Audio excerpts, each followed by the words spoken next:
प्रिय छात्रों एवं दोस्तों, चंद्रा ऑनलाइन कोचिंग में आप सभी छात्रों को बहुत बहुत स्वागत है। आज हम Bihar board class 12 ISC Icom आईए के हिंदी 100 मार्क्स लेकर आया हूँ। यह गद्य खंड है। यह हमारा पाठ 4 है।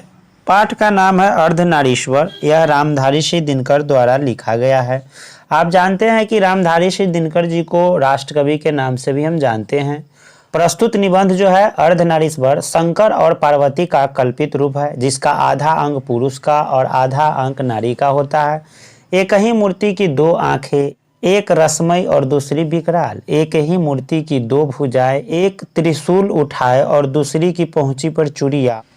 तो इससे स्पष्ट होता है कि शिव और शक्ति के बीच पूर्ण समन्वय जो दिखाई देती है, यानी शिव की शक्ति को जो है बताया गया है, नर और नारी के समान रूप बताए हैं। ऐसा जो है शंकर भगवान रूप इसलिए धरे थे क्योंकि नर और नारी में कोई अंतर नहीं है, दोनों का शक्ति एक ही है। इसलिए अब जो है प्रायः जो है इसमें ऑब्जेक्टिव पूछ देता है। आज जो हम लाए हैं वह है रामधारी सिंह दिनकर जो है उनका विशेष रूप से परिचय लाए हैं और अर्धनारीश्वर के बारे में थोड़ा तो संक्षेप में बता दिए। तो रामधारी सिंह दिनकर का परिचय क्या है, उनका जन्म कब हुआ था, निधन कब हुआ था, उनके पिताजी का नाम क्या था, जन्म स्थान कहाँ था, उनका पत्नी का नाम क्या था, उनका प्रारंभिक शिक्षा कहाँ हुआ था, वृत्ति कहाँ हुआ था, साहित्यिक अभिरुचि उनका क्या था, कृतियाँ क्या था। तो आप यहाँ देख रहे हैं कि अर्धनारीश्वर रामधारी सिंह दिनकर द्वारा लिखा गया हुआ है और यह लेखक परिचय में लेकर आया हूँ। केवल मैं रामधारी सिंह दिनकर के बारे में चर्चा करूँगा इस वीडियो में। आप देख रहे हैं कि रामधारी सिंह का जन्म जो है 23 सितंबर 1908 ईस्वी को हुआ था और निधन जो है 24 अप्रैल 1974 को हुआ था। तो इसमें जो है विशेष रूप से देख रहे हैं 23 और 24, विशेष रूप से 23 के बाद 24 आता है। सिर्फ महीना बदल गया, क्या हो गया, सितंबर और अप्रैल। तो 23 24, यहाँ 19 19, यहाँ सिर्फ 08 है, यहाँ 7 8 है। अगर 8 0 कर देते हैं तो 80 हो जाता है और 7 4 तो यहाँ देख रहे 74। तो ज़्यादा का डिफरेंस नहीं है, यानी जो है रामधारी सिंह दिनकर जी का जन्म जो है 1908 में हुआ था और 1974 में हुआ निधन उनका हो गया था। यानी 23 और 24 याद रखेंगे, 23 सितंबर और 24 अप्रैल। उम्मीद है कि इनका जन्म तिथि आपको याद हो गया होगा। ऑब्जेक्टिव एग्जाम जब से हुआ है बिहार बोर्ड में, जब से ऑब्जेक्टिव की संख्या बढ़ गया है तब से जो है कहीं से क्वेश्चन पूछ देता है, किसी का जन्म पूछ देता है, किसी के पिता का नाम पूछ देता है। तो ऐसे समय में, ऐसे स्थिति में आप सारा चीज़ को याद रखेंगे। उनका जो है जन्म स्थान कहाँ है, तो सिमरिया बेगूसराय में पड़ता है और बिहार में है, बेगूसराय जिला में पड़ता है सिमरिया, और वह जो है बिहार में ही है।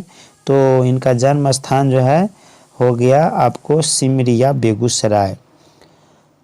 आगे की ओर बढ़ते हैं। इसमें उनके माता पिता का भी चर्चा है। माता क्या है, तो मनरूप देवी। पिता क्या है, तो रवि सिंह। तो याद रखेंगे एग्जाम के समय में, इसको ज़्यादा इम्पोर्टेंट रहने वाला है। आगे की ओर बढ़ते हैं। पत्नी का नाम इनका क्या था, तो पत्नी जो है श्यामवती देवी है इनका पत्नी का नाम। आगे की ओर बढ़ते हैं। इनका शिक्षा दीक्षा कहाँ हुआ था, तो जो है शिक्षा, इनका प्रारंभिक शिक्षा गांव और उसके आसपास हुआ था। यानी प्रारंभिक शिक्षा बोले तो 1 से लेके 8 तक का जो पढ़ाई इनका हुआ, वो एलिमेंट्री एजुकेशन इनको गांव से ही रहकर और उसके आसपास में जो विद्यालय रहे होंगे वहीं से हुआ था। 1928 में मोकामा घाट रेलवे हाई स्कूल से मैट्रिक कर गए। यानी मोकामा जिला का भी नाम है, जगह का नाम है कब, तो 1928 में। और यह जो है रेलवे घाट रेलवे हाई स्कूल से मैट्रिक कर गए। 1932 में पटना कॉलेज से बीए ऑनर्स इतिहास से कर लिए। यानी जो है हिस्ट्री इनका मुख्य रूप से ऑनर्स का विषय रहा। आगे की ओर बढ़ते हैं। इनका वृत्ति क्या था, यानी क्या क्या इनका कार्य क्षेत्र रहा। यानी प्रधानाध्यापक एचई स्कूल में इन्होंने प्रधानाध्यापक के भी काम किए। बड़बीघा जो है जगह का नाम है, वहीं ये हाई स्कूल रहा होगा। सब रजिस्ट्रार, सब डायरेक्टर, जनसंपर्क विभाग एवं बिहार विश्वविद्यालय में हिंदी के प्रोफेसर। यानी कई विभाग में इनको नौकरी लगा, जो है हिंदी के प्रोफेसर भी बने थे। भागलपुर विश्वविद्यालय में उप कुलपति बने थे। हिंदी सलाहकार के रूप में भी कार्य किए, यानी हिंदी के सलाहकार भी के रूप में ही इन्होंने अपना विशेष रूप से जो है योगदान दिए, कार्य किए। आगे है कि इनका साहित्यिक अभिरुचि क्या था, यानी साहित्यिक रूप से कौन चीज़ में इनको ज़्यादा जो है लगाव था, अभिरुचि था। 1925 में जो है छात्र सहोदर में पहली कविता प्रकाशित किए थे, यानी पहली जो कविता लिखे थे वह जो है 1925 में जो है प्रकाशित हुआ था, जिसका नाम था छात्र सहोदर, यानी छात्र होते हैं लेकिन सहोदर होते हैं। आगे है देश, यानी जो हुआ था पटना, प्रकाश जो प्रकाशित हुआ था बेगूसराय से, प्रतिमा कन्नौज में, यानी छात्र जीवन में भी अनेक रचनाएं प्रकाशित हुआ था इनका। कब कब कब हुआ, कहाँ से हुआ, सारा चीज़ लिखा हुआ। देश के बारे में पटना, प्रकाश बेगूसराय, प्रतिमा कन्नौज में। आगे है 21 वर्ष की अवस्था में पहली कविता जो लिखी इन्होंने, वह पुस्तक का नाम क्या है, प्रणभंग, यानी प्रणभंग प्रकाशित हुआ था, यानी जिस समय इन्होंने 21 वर्ष की अवस्था में ही थे, यानी इनका उम्र 21 वर्ष था, उसी समय ने यानी पहली कविता इनका जो है प्रकाशित हुआ था, जिसका नाम था प्रणभंग। आगे की ओर बढ़ते, कृतियाँ इनका क्या क्या है, तो यहाँ प्रमुख काव्य कृतियाँ के रूप में प्रणभंग 1929 में, और रेणुका जो है 1935 में, हुंकार 1938, रसबंती 1940, कुरुक्षेत्र 1946, रश्मि रति 1952, नील कुसुम 1954, उर्वशी 1961, परशुराम की प्रतीक्षा 1963, कोमलता और कविता 1964। इस तरह से जो है इनका मुख्य रूप से जो है ज़्यादातर जो है हुंकार जो है फेमस रहा। उसके बाद कुरुक्षेत्र इनका विशेष रूप से फेमस रहा, रश्मि रथी भी विशेष रूप से फेमस रहा, उर्वशी भी फेमस रहा। इस सब में ही इनको पुरस्कार मिला था। आगे हम पुरस्कार की बात कर लेंगे कि क्या क्या पुरस्कार इनको मिला था। हारे को हरिनाम 1970 में प्रकाशित हुआ। उसके बाद इन्होंने जो है प्रमुख गद्य कृतियाँ भी लिखे, जिसमें इनका जो है मिट्टी की ओर 1946 में, अर्धनारीश्वर 1952 जो अभी पढ़ रहे हैं, जिसके बारे में आप जानेंगे, जिससे आपको जो है इंटरमीडिएट दिगंत भाग 2 कक्षा 12 में जो है चैप्टर संख्या जो है आपको 5 है। संस्कृत के 4 अध्याय 1956 में, काव्य की भूमिका 1958 में, यानी संस्कृत की 4 अध्याय भी मस्ट भी आई है, याद रखेंगे, एग्जाम में ऑब्जेक्टिव में पूछता है। और 1900 जो है काव्य की भूमिका 1958, बट पीपल 1961 में, शुद्ध कविता की खोज 1966, दिनकर की डायरी 1973, डायरी भी लिखा करते थे, उसमें अपना जो है डिटेल लिखा करते थे, इसलिए दिनकर की डायरी नाम उसको दे दिए थे। उसके बाद जो है पुरस्कार एवं सम्मान इनको कैसे मिला, किस साहित्य में मिला, तो यहाँ दे रहा है संस्कृत के 4 अध्याय जो है उसमें वह साहित्य अकादमी मिला था। कब जो है किस लिए, तो संस्कृत के 4 अध्याय के लिए इनको साहित्य अकादमी मिला था। उर्वशी जो है इनका जो है उर्वशी पर भारतीय ज्ञानपीठ पुरस्कार मिला। उर्वशी मस्ट भी आई है, इसलिए इसको याद रखेंगे, यह जो है काफ़ी इंपॉर्टेंट है। का है क्योंकि इस पर इनको ज्ञानपीठ पुरस्कार मिला था।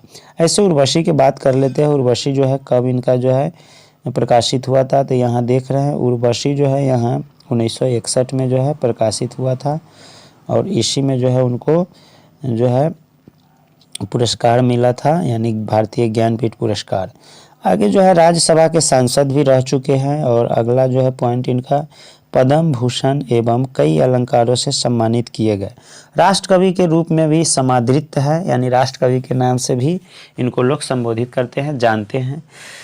तो आगे हम बढ़ते हैं कि काफ़ी जो है इम्पोर्टेंट यहाँ रहा उर्वशी, इनका संस्कृत के 4 अध्याय, इसलिए इसको याद रखेंगे। इनको भारतीय ज्ञानपीठ पुरस्कार उर्वशी के लिए मिला था, और जो है संस्कृति के 4 अध्याय पर साहित्य अकादमी मिला था। राष्ट्रकवि के नाम से ही जाने जाते हैं।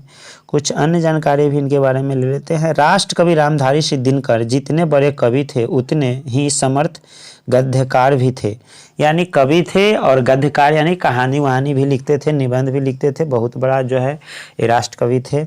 आगे है दिनकर छायावादोत्तर युग के प्रमुख कवि है। वह भारतेंदु युग से प्रवहमान राष्ट्रीय भावना धारा के एक महत्वपूर्ण आधुनिक कवि है, यानी भारतेंदु युग से भी उनको कुछ विशेष रूप से सीख मिला है, उसी के अनुरूप है, लेकिन छायावादोत्तर युग के वो प्रमुख कवि है, और वह आधुनिक कवि के नाम से भी जानते हैं। ठीक है, तो इसमें जो है इतना ही इसमें रहेगा, जो है इससे ज़्यादा तो नहीं बता पाऊँगा, तो आप इसे ध्यान रखेंगे। विशेष रूप से ऑब्जेक्टिव इससे प्रायः बिहार बोर्ड से पूछ देता है।